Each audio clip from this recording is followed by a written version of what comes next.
Baishapa, Ñandeyara Tapendero Basa. ¿Qué tal amigos? ¿Cómo están? Dios les bendiga y les proteja a todos. Seguimos con la quinta categoría gramatical. Ñenguera de coatuj, coarapaguerupe meterarangüe, terarangüe y se pronombre, concepto, terarangüe, ñe omuengobiaba, tapisha, mumba, teramba ecuerarera.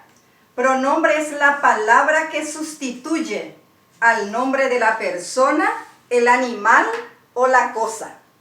Aipotape yesarekochereje. Terarangüe, pronombre. Ñemojenda, clasificación. Terarangüete, terarangüete y se, pronombres personales. Terarangüe, techaucará, terarangüe, techaucará y se, pronombres demostrativos.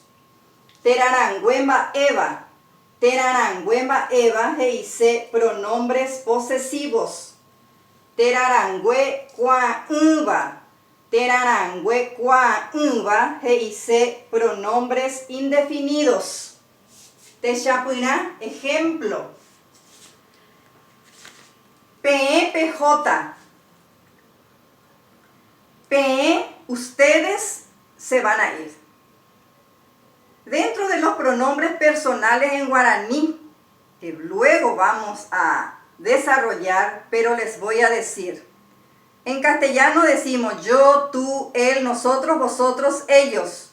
En guaraní decimos she, de, jae, ñande, ore, pe, jaecuera.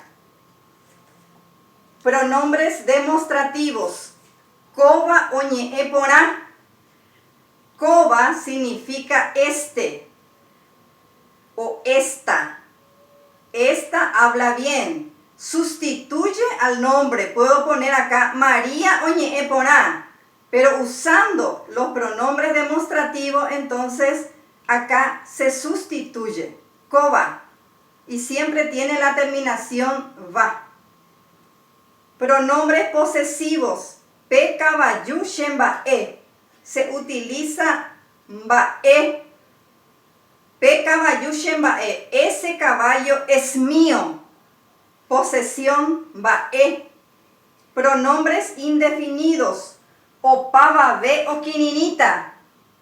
Opavabe significa todo o todas, sin precisar a la persona.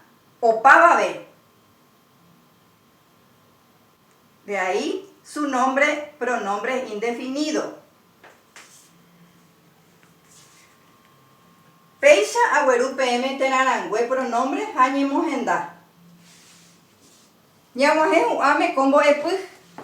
Antes de despedirme quiero cumplir con un pedido, como se dice en guaraní, en el nombre del Padre, del Hijo y del Espíritu Santo. Amén. Peñatende xereje. Tu bata ira angamarangaturera petaupeisha. Haiyeta PM. Tu bata ira angamarangaturera petaupeisha. Peisha yaguaje ame ya yo ya pebe.